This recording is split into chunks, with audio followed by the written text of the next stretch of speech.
पूर्व मंत्री रहे भाई, बड़े भाई हमारे किरणपाल सिंह जी पश्चिम उत्तर प्रदेश में एक प्रभावशाली राजनीतिक जीवन उनका रहा है। पूरे जीवन भर उन पे किसी प्रकार का कोई दाग नहीं लग पाया। बहुत ही ईमानदार और साफ स्वच्छ छवि के वो रहे। बड़ी निष्पक्ष कार्यप्रणाली उनकी रही और श्रद्धेय चौधरी चरण सिंह के सिद्धांतों के सच्चे अनुयायी थे। उन्होंने अनेक आंदोलन भी किसानों की किए और बड़ी महत्वपूर्ण उपलब्धियां उनकी यहाँ बुलंदशहर में भी रही। जाट आरक्षण आंदोलन में भी उस समय वो सपा पार्टी में थे, लेकिन हमने जब जाट आरक्षण आंदोलन में उनका सहयोग मांगा तो उन्होंने माननीय मुलायम सिंह जी के मना करने के बाद भी जाट आरक्षण में पूरा दिल खोल के अपना समर्थन किया और पूरी तरह से आंदोलन में हमारे साथ रहे। उनकी महत्वपूर्ण भूमिका हमारे साथ रही।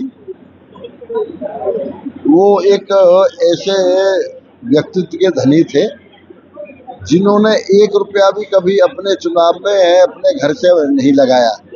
सारा पैसा जनता ही उनके चुनाव में लगाया करती थी। यही ईमानदारी का फल भी होता है।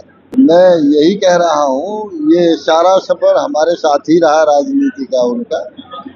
5 बार वो एमएलए रहे और बेसिक शिक्षा मंत्री भी रहे। बहुत ही महत्वपूर्ण उपलब्धियां उनके कार्यकाल में रही। आज उनके जाने से एक खास तौर से बुलंदशहर की और पश्चिम उत्तर प्रदेश की राजनीति में एक रिक्तता पैदा हुई है, जिसको भरा जाना बड़ा कठिन है। मैं अपनी ओर से, उत्तर प्रदेश सरकार की ओर से ईश्वर से प्रार्थना करता हूँ तो मैं अपनी चरणों में वो शरण दें।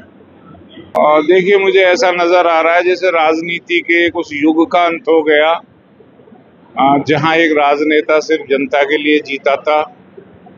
क्योंकि जब मैं यहाँ पढ़ता था गवर्नमेंट इंटर कॉलेज में, उस वक्त किरणपाल सिंह जी का जो एक रुतबा था और जिस तरीके से वो जन आकांक्षाओं के सजग प्रहरी थे, लोगों के लिए लड़ाई लड़ते थे, वो मैंने अपनी आंखों से देखा। ऐसा व्यक्ति से प्रेरणा लेकर हम जैसे लोगों को आगे की राजनीति करनी चाहिए। और उनका जीवन संघर्षपूर्ण रहा। उन्होंने हमेशा लोगों के लिए सेवा भाव से राजनीति की। इस मौके पर मैं उनके परिवार को ईश्वर से प्रार्थना करता हूं कि शक्ति प्रदान करे और दिवंगत की आत्मा को शांति दे। धन्यवाद।